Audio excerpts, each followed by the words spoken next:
Well, good morning and welcome to Oasis of Life Ministries. We're glad you're joining us. We're having a wonderful time here as always.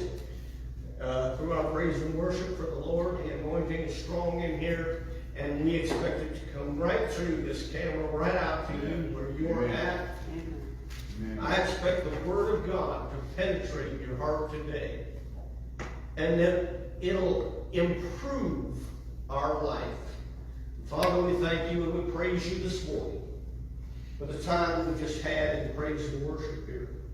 That we can come and we can come openly and freely praise and worship our Lord, our Master, our Savior, Jesus Christ.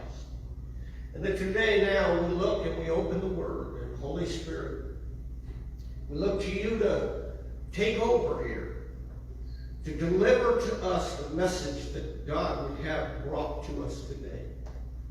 To deliver a message to our ears and our eyes and our heart, that we may know and understand the love of God, the righteousness of God, and the power of God. And we thank you for it today. Bring this forth in simplicity with spirit and truth. Bring it forth so we may understand all of it today. And we thank you for it in Jesus' name. Amen. John chapter 10, if you would. Jesus here in this chapter is talking to the Pharisees. And he's talking to them about the sheepfold and sheep and shepherd and the shepherd's function and so on. Now look at this in verse 6. This parable spake Jesus unto them, unto the Pharisees, but they understood not what things they were, which he spake unto them. In other words, they were blind to his words. Now, can you imagine having Jesus stand in front of you and people be blind to his words? But see, this is a religious order of that day, the Pharisees. And they had this kind of arrogance about them that they knew everything. It's a dangerous place to be, folks. Well, I know that already. You preach that, or I've heard you preach that, or I know this, or I know that. I've read my Bible. I know this stuff. It's a dangerous place to be when you start walking in that kind of arrogance. Yeah. Hello. Right. Folks, we've got to understand something. God wants us to hear the Word. Then he wants us to hear the Word. Then he wants us to hear the Word. Peter made the comment. He says, I know you know this, but I'm going to tell you again anyway. In other words, I'm going to reinforce what's been said. Now watch this here. Then Jesus, in verse 7, then said Jesus unto them again. So, he didn't just say, they're not going to listen, I'm going to walk away. He said, I'm going to tell you again. Verily, verily, I say unto you, I am the door of the sheep. All that ever came before me are thieves and robbers. He's talking to the Pharisees. But the sheep did not hear them. I am the door. By me, if any man enter in, he shall be saved, shall go in and out and find pasture. Verse 10. He's about to draw a line here. A definite line right here. The thief, who is Satan, comes not but for to steal, to kill, and destroy. I am come for a different purpose, that they might have life, and that they might have that life more abundantly. Yes. I am the good shepherd, for the good shepherd gives his life for the sheep. Now this morning, I want to begin a series that's going to take a while. It's going to take a long while. And it is extremely important for us to get a hold of this. And I'll get to that passage in a moment in 2 Peter chapter 1, verse 4. That we are to partake of the divine nature. Yes. And by partaking of that divine nature, we'll overcome the world and the lusts that are in it. But let's go over to 2 Corinthians first, 2 Corinthians 4. Remember what he just said to the Pharisees, and they didn't get a thing. They didn't understand it. 2 Corinthians chapter 4, verse 3. But if our gospel be hid, it is hid to them that are lost. Now, Paul's writing this to a church. And we would understand that, people out in the world, they're lost. But can somebody be sitting in the midst of church for years and years and years and still be lost? Yeah.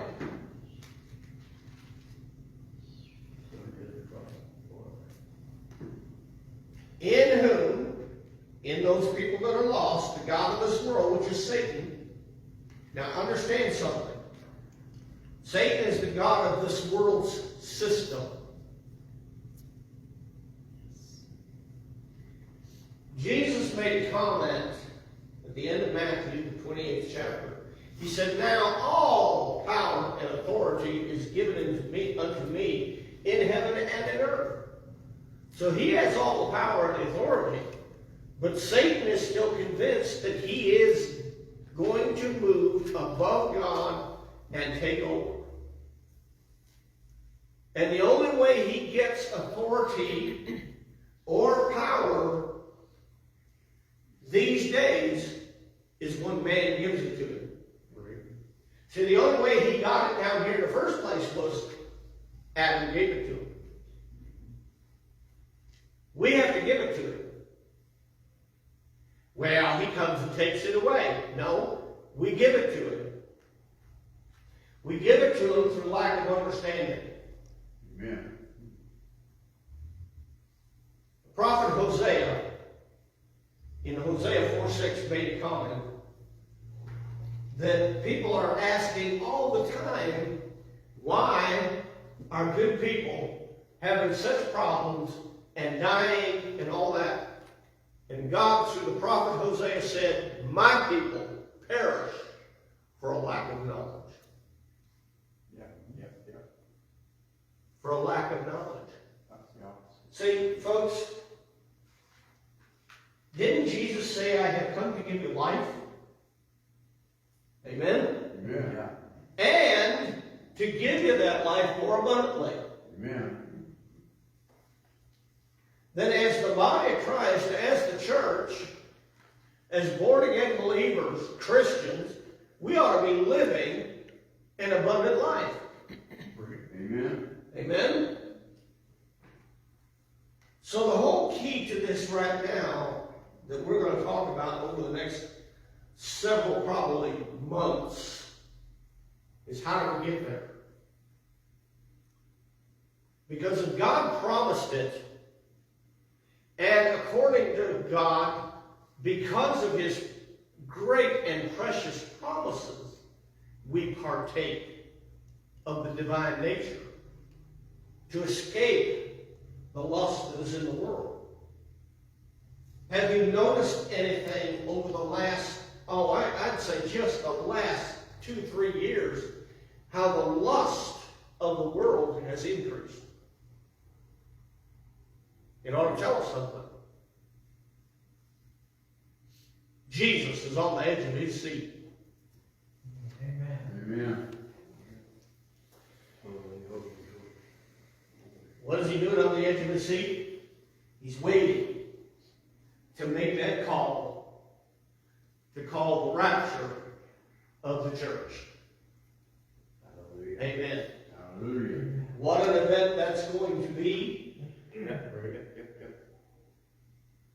And what an event it's going to be for us afterwards. but it's going to be quite an event for those who are left behind. And so we have a responsibility to speak the truth. Get the truth out. Amen? Now look at this. In whom the God of this world has blinded the minds of them which believe not, lest the light of the glorious gospel of Christ, who is the image of God, should shine unto them. Paul wrote this in the book of Romans, in the first chapter, in the 16th verse. He said, I am not ashamed of the gospel of Christ, for it is the power unto salvation to those who believe. Paul wasn't ashamed of the gospel of Christ.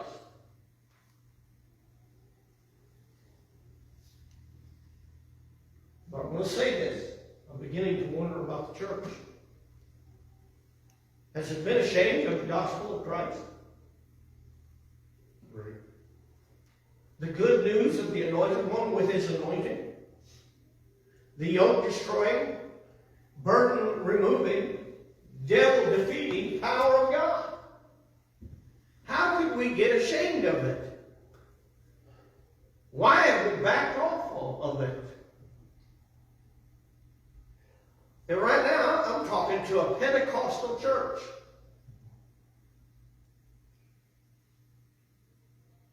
I had the Lord tell me something while I was studying this here yesterday morning and meditating on it. He said this to me. He said, don't discount the Pentecostal experience.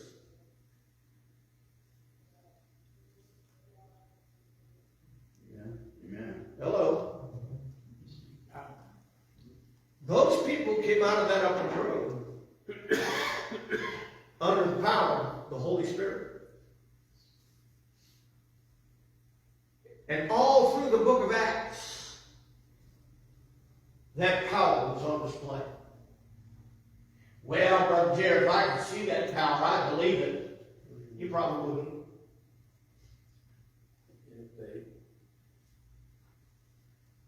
I've been in some services where the power of God was so strong. The first Benny Hinn crusade I went to was in Cincinnati. And after the first session, I could barely walk out of there.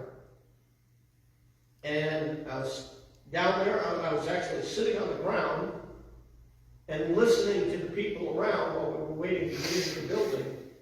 And I heard comments like, what are people talking about? Where's the power of God in this place? There was a person who got up out of the wheelchair that morning. There was another person who had come up, deaf, couldn't hear. And Brother Benny Hinn was standing behind him, snapping his fingers, and he said, now, I want you to do what I'm doing. And he's doing this, and the guy started doing that. He was behind him. He couldn't see him. And he was repeating whatever Benny said. And yet people are standing there saying, where's the power? I call that power. Amen. I call it the power of the gospel. Amen. Folks, we got to get this back into church. Amen. Amen.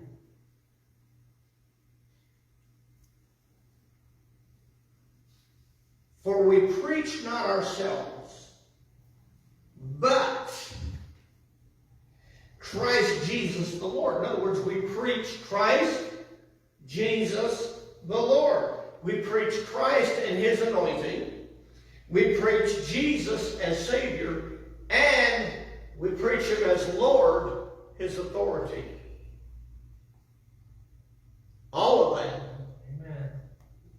All of that. And ourselves, your servants, for Jesus' sake. Now, being a servant in the kingdom of God is a servant by choice, not mandate. Right. We serve by our choice, not by a mandate. For God, who commanded the light to shine out of darkness, has shined in our hearts to give the light of the knowledge of the glory of God in the face of Jesus Christ. God has shined this light in our hearts. It changed us, gave us the new birth.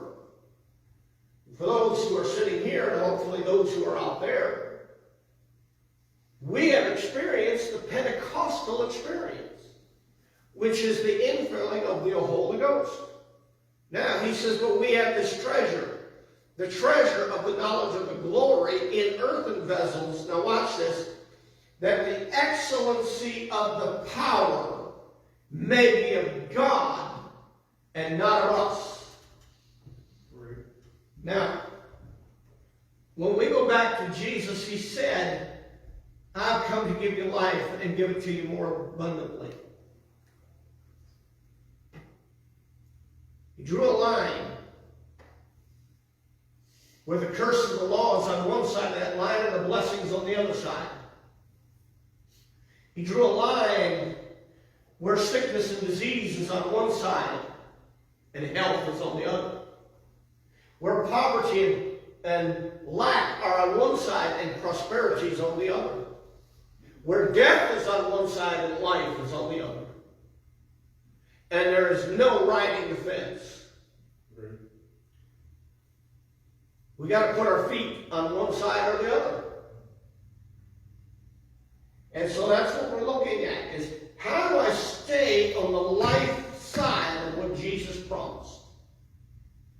How do I walk in this, and what is it that I have to do with the Word of God in the kingdom of God? What I'm finding out is partly what we just finished studying in our Bible study on Sunday morning with Kenneth Copeland and Keith Moore. You choose, God moves. See, you make the choice, and God will move on your choice. Amen. But if you make a choice against the kingdom, against the Word, then Satan moves. So we've got, folks, Yeah. we got to understand our authority in all this. Yes. Amen. Going back to the beginning in Genesis chapter 1, where God said, let's make man in our image, and let's give him dominion. Let's give man the dominion over what we've created here. God hasn't taken that back, even though Adam at one point gave it away. Because Jesus came and took it back. Hallelujah. Well, yeah, Jesus has got it. That's right. And you know where he gave it to? Right back to man where God wanted it. Amen.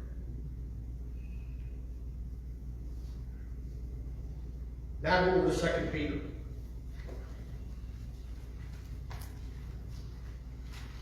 Yes, sir. All right. I was just going to read the first and fourth verses, but I believe I need to read all 4 verses here. 2 Peter chapter 1. Simon Peter, a servant and an apostle of Jesus Christ, to them that have obtained like precious faith, with us through the righteousness of God and our Savior Jesus Christ. Grace and peace be multiplied unto you through. Now, how many of you want grace and peace operating in your life? Amen. He's about to tell us how it's going to operate through the knowledge of God and of Jesus our Lord. According as God's divine power has given unto us all things that pertain unto life and godliness, through the knowledge of God that has called us to glory and virtue. Now verse 4. whereby are given unto us exceeding great and precious promises, that by these exceeding great and precious promises we might be partakers of the divine nature, having escaped the corruption that is in the world through lust. Now, why does he say here that you might be a partaker? Because it's your choice. It's our choice whether we're going to walk in that divine nature or not. And quite frankly, and I am hearing and listening and talking to a lot of folks who are in church. Just about every day I talk to them. And their belief system is, to this point, and even from Pentecostals, if God wants me to have it, God will give it to me. God is sovereign, and God does what he wants. Right. Now, I'm telling you, we just spent 12 weeks on that. How many of you know different? Amen. Amen. Proven by the Word. Proven by God's Word that God has given us a choice, a right, and the authority to fulfill that right.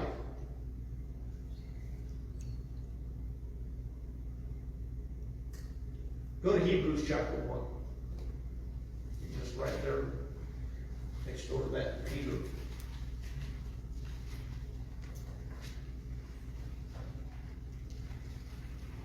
Hebrews chapter 11, excuse me, did I say chapter 1? Hebrews chapter 11. Now faith is the substance of things hoped for, the evidence of things not seen. Let me read that from the Amplified Classic Version. Now faith is the assurance, the confirmation, the title deed of the things we hope for, being the proof of things we do not see, and the conviction of their reality, faith perceiving as real fact what is not revealed to the senses. Let me read this from the Passion Translation. Now faith brings our hopes into reality and becomes the foundation needed to acquire the things we long for. It is all the evidence required to prove what is still unseen. Faith is a major subject in the Bible. And going back to Charles Capps, we've had to have help misunderstanding. Right. Faith has to be understood. And it has to be understood correctly. And it has to be understood scripturally, according to the Bible. There's more to faith than just, I know God exists.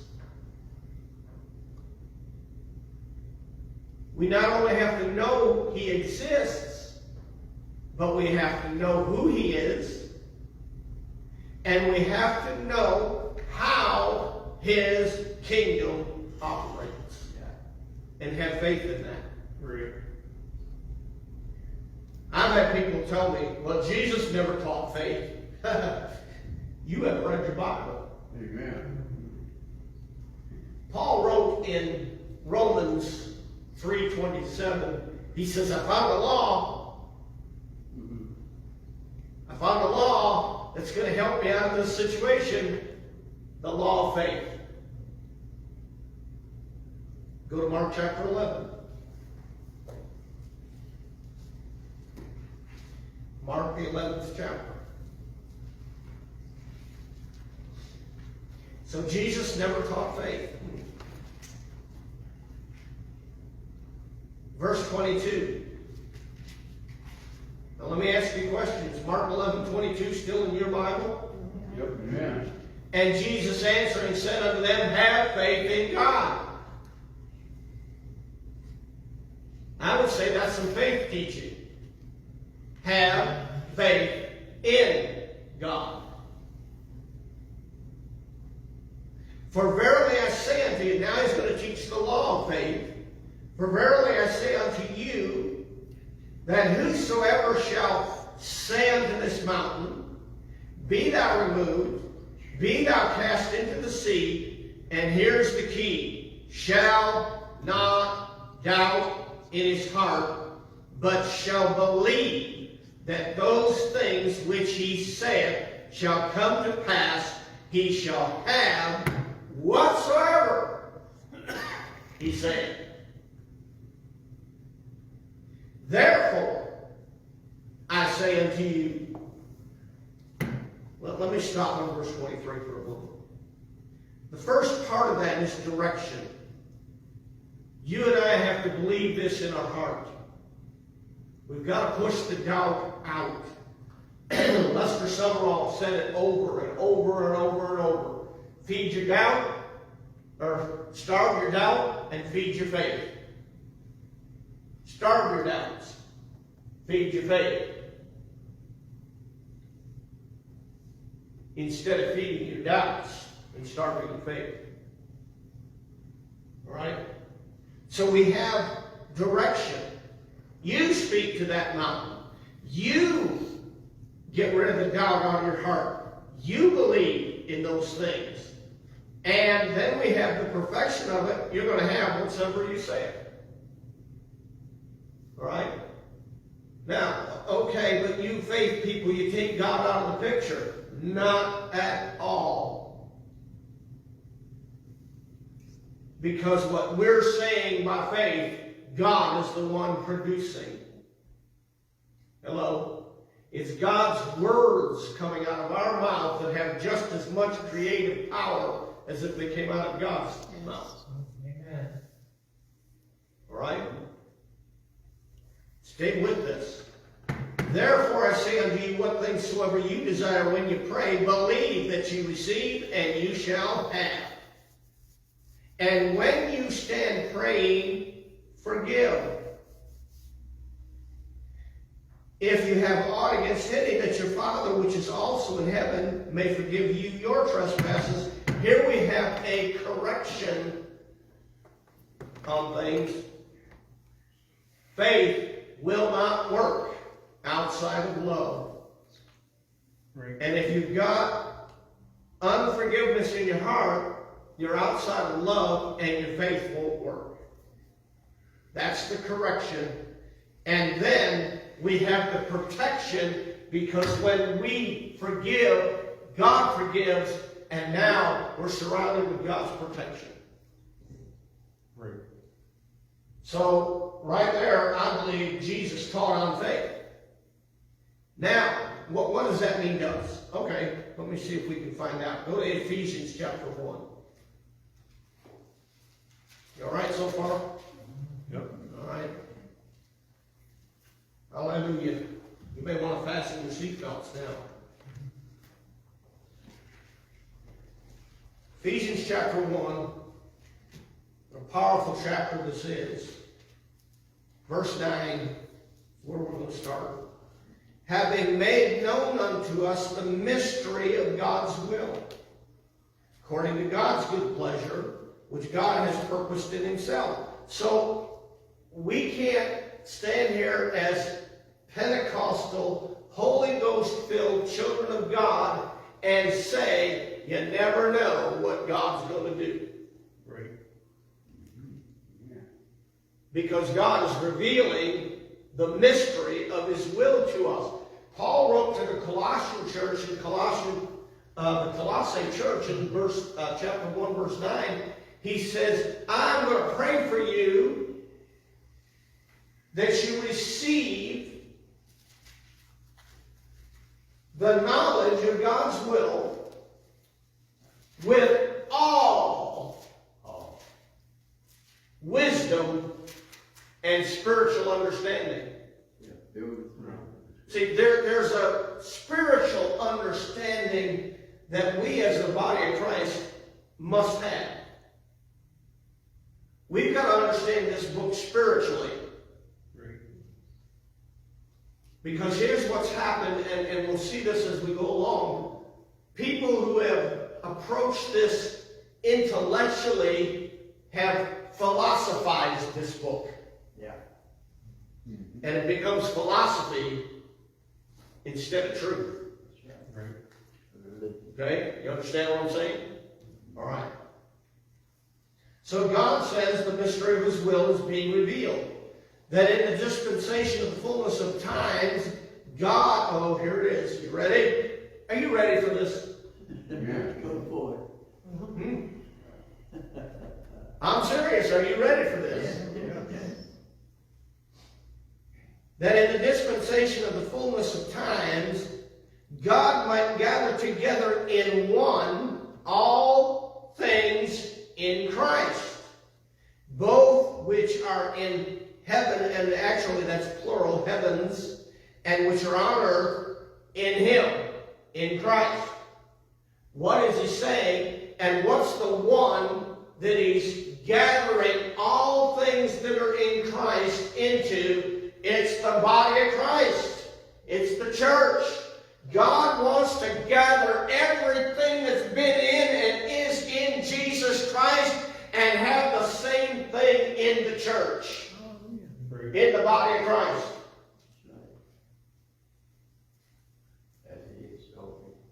I set my Bible down. I've read that before. But for some reason it really hit me this time. And I set my Bible down. I said, okay, Lord, what's in you? That's a fair question. If you're going to gather everything together that's in you and put it in us, what's in you? Right. Yeah.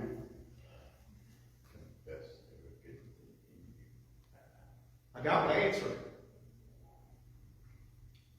And you better be aware when you ask the Lord a question, you're going to get the truth. Yes. Yes. Righteousness is in Him. Right. Love is in Him. Faith is in Him. Wisdom is in Him. Anointing is in Him. All of the fruit of the Spirit is in Him. All of the wisdom, knowledge, and understanding of God is in Him. Are you here this morning? And He wants all of that in us. He wants it all in us. Jesus. We just read it. He's the image of God. So everything in Jesus is everything that's in God. And as the body of Christ, everything in Jesus is in us. Whew, that's shouting ground, folks. Right. Yeah. With one exception. Do we believe it? True. Do we believe it? Not be true. Do we believe we can have the forces of God in our recreated human spirit? By the time we're done with this series, we will all believe it. Shout amen. Amen. So He's gathering all of that in the body of Christ, in the church. In Christ also we have obtained an inheritance, being predestinated according to the purpose of God, who works all things after the counsel of God's own will. Now, the predestinated plan is that it's the fullness, folks, of the plan of redemption. Let me say something here. The plan of redemption is not complete yet. What? The plan of redemption redemption is not complete yet. Right. We're still sitting here. Being raptured out of here without tasting death, Amen. physical death, is part of the plan of redemption. Amen. And I've said this before. What it is God giving everybody their desire. The true church, and it's a shame I'm going to say it that way, but the true church, Right. the real body of Christ, wants to be face to face with Him. We want to be in a position where we're constantly in His presence. Amen. Amen. Amen. We want that rapture to occur. Right. Well, the world wants a world without God doing anything in it. Right. The Bible says that the church right now is responsible for holding back a lot of the wickedness that otherwise would be released. And God has the worst of the worst angels locked up in hell. Amen. And God says, okay, you want a world where I stop holding back all this stuff? Okay. But I'm going to take the church out of there first.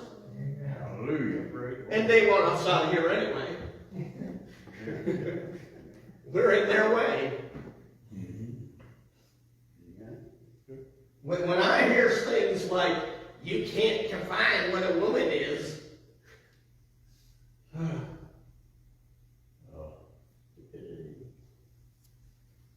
and you know what? I believe that woman who said that believes it. She can't define herself. But that's another story, and it's not worth preaching. Right. But see, the Bible told us in the last days they would be calling good evil and evil good. Isn't that what we're hearing today? Yeah. Very much so. Reversing the balance. But where's the church in all this? God said the church needs to rise up and let its light shine. So folks, we can't be ashamed of the gospel of Christ.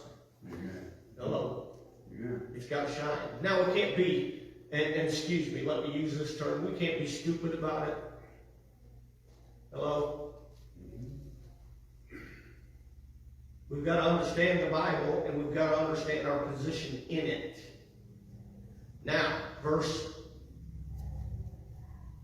12. That we, the body of Christ and the church, should be to the praise of God's glory. Did you ever stop and think that God, sitting on His throne, wants to praise the church?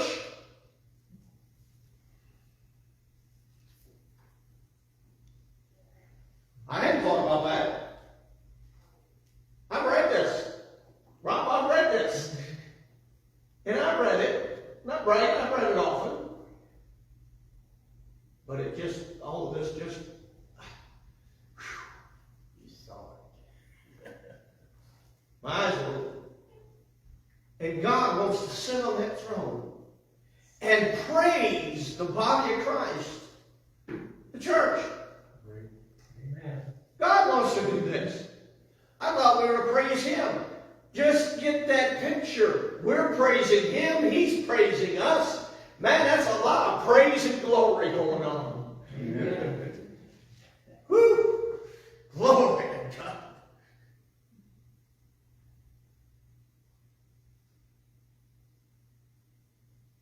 He wants to praise us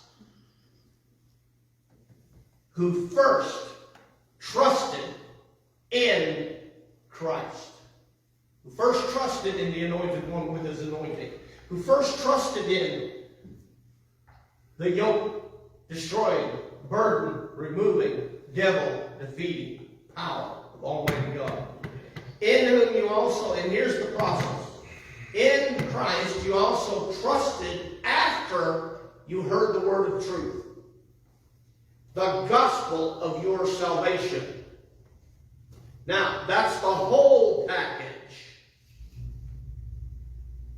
We've got the Pentecostals sitting here fighting with the Baptists fighting with this one and that one.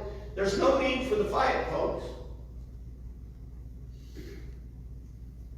Praise God for the Baptists. They're getting people born again. And praise God for the Pentecostals. We're getting people baptized in the Holy Ghost. But the question for both of those groups is, do those people who are being born again, do those people who are being baptized in the Holy Ghost know what they got?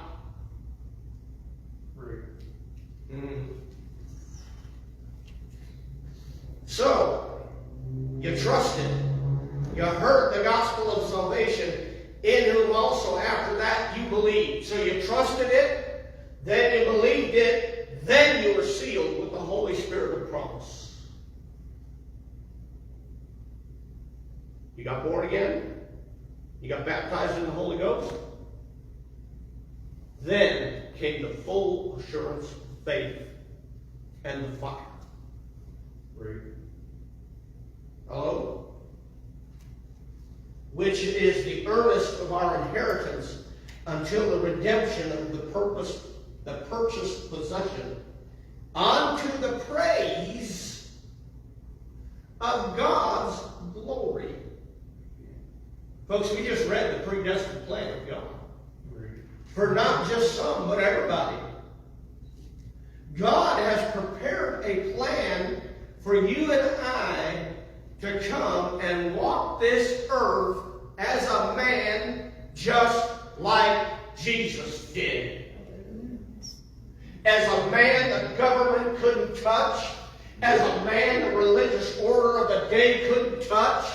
Nobody could stop him. Nobody could put him down. Nobody could harm him until he laid his life down for you and I. Amen. Hallelujah. The sheep, or the shepherd, gives his life for the sheep. Why? So the sheep could become the shepherd. Right. Amen? Yeah. I mean, are we doing the scriptures here this morning? Yep. See, God's plan is for us to live abundantly, John 10:10. It's to live in God's glory and virtue, 2 Peter 1:3. And how do we do it? By partaking in God's very nature. Because it's the same nature that was in Jesus Christ.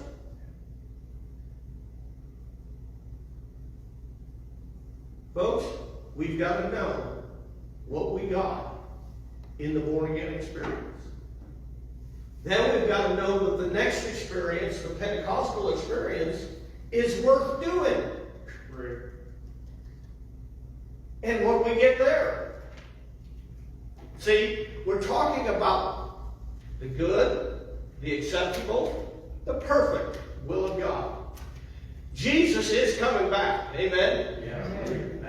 And he's coming back for a glorious church. Right. A church without spot or without wrinkle. Amen? Yep. And we're sitting here thinking, I don't see how that's ever going to happen. It is going to happen. Amen. And I'll tell you why it's going to happen, because God said it was. And when God speaks something, it happens. Amen. Great. And see, we've got to get over in that same position that we know that what we speak is going to come to pass. Amen.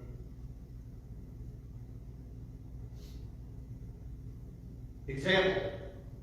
So that when we speak, oh, the Constitution is falling apart. They're killing the Constitution. Our government is falling apart. It's just not worth anything today. If our words mean anything, that's going to come to pass. Then when it does, we sit there and say, well, how did that happen? And folks, even the church has been saying that for a long time. Hello. Hopefully not here, but it has been talked about. Now drop down to verse 22. And has put all things,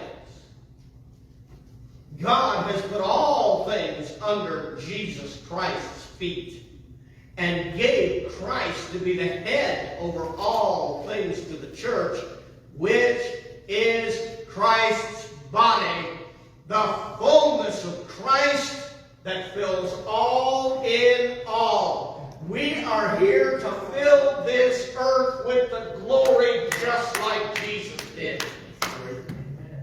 And we can do it. Well, how do you know that? Because we can do all things through Christ that strengthens us. Somebody give me one amen on that. Amen. Thank you, Lord. Thank you. I got 2 or 3 out there too, so.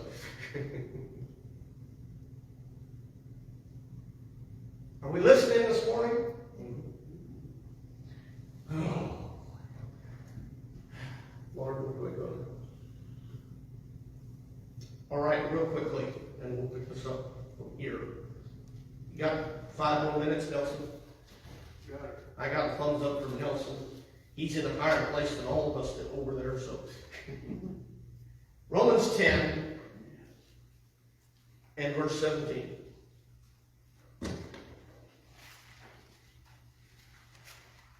Romans 10:17. So then, in other words, after everything I've said here up to this point, faith comes by hearing. And hearing, if I might, comes by the Word of God. Now, think about this point. Faith comes by hearing. How does fear come? By hearing. We hear things. We hear things about the economy falling apart. We hear things about inflation going up and interest rates. The Federal Reserve is talking about raising the interest rates again. And actually, they're talking about raising the interest rates probably 4 to 5 times this year. A little bit at a time, because that works better, see.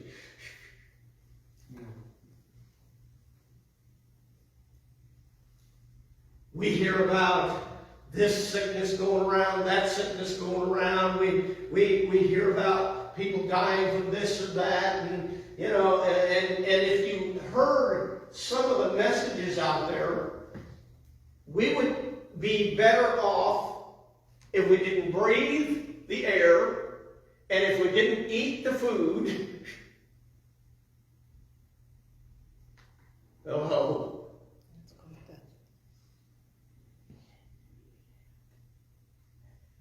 There's got to be an answer. Yes, there is. Right. And there is. And the answer is the Word of God. Amen. The answer is the Word of God. Yeah. Right. Let me put it this way. The Word of God is our filter for what we breathe. The Word of God is also our filter for what we eat. Yes. Amen. Let me read that. I like this from the Passion Translation on Romans 10:17. Faith then is birthed in a heart that responds to God's anointed utterance of the Anointed One. Let me read that again. Faith then is birthed in a heart that responds to God's anointed utterance of the Anointed One. So let me say this. Faith always comes when the covenant Word of God is preached, when it's confessed, when it's professed. All right? But I got to put a but if in there. All right?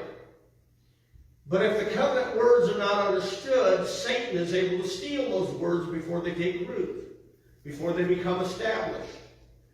Then Satan is able to kill and destroy faith in God and faith in His Word.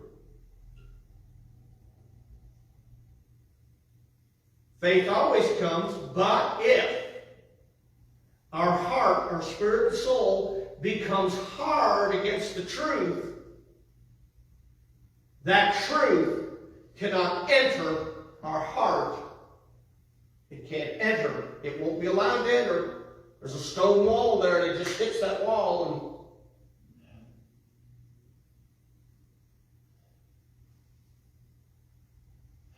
And faith always comes, but if we are caught in the world's report instead of God's report, then the word of faith is choked.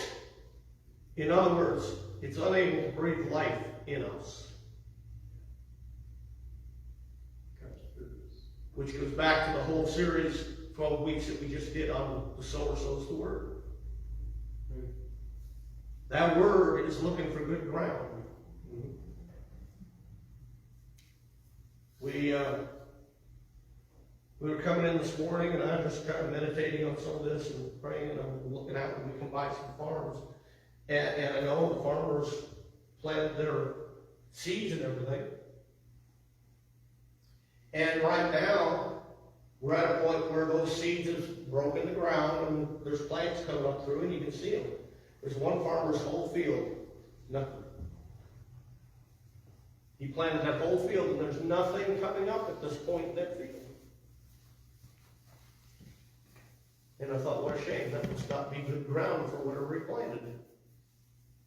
Because the ground, and I like Brother Copeland's illustration this morning that we had in our class.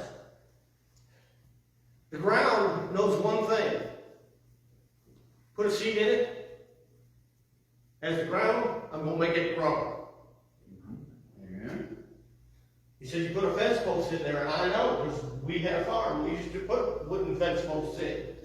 And we'd have to change them out every so often.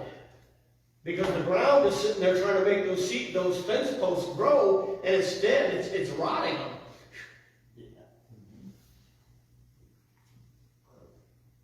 Your heart is the ground for the seed of words. Your heart will grow those seeds, whatever they are. We need to make sure that these things hanging on our ears are not garbage pails. Amen. Hello. I told somebody the other day, they were talking and griping and complaining, and I said, wait a minute. I said, my ears aren't garbage pails, I'm not listening to that. What? I'm not going to listen to that. This is a church person. They talking about their sickness, their illness, their body not being in good shape and everything. I said, I'm not going to listen to that. Well, don't you care? Well, I don't, because the Bible says to cast the cares on Jesus. I use scripture, so I just do that. Well, then what should we do? So, well, the Bible gives us several ways for us to be healed. And I went through them. Well, yeah. Does your church practice that?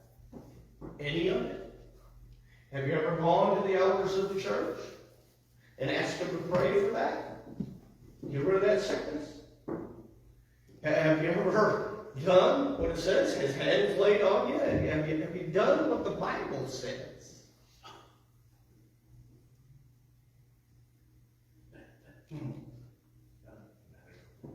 I just think it would be a good idea for us to learn what the Bible says and then do it.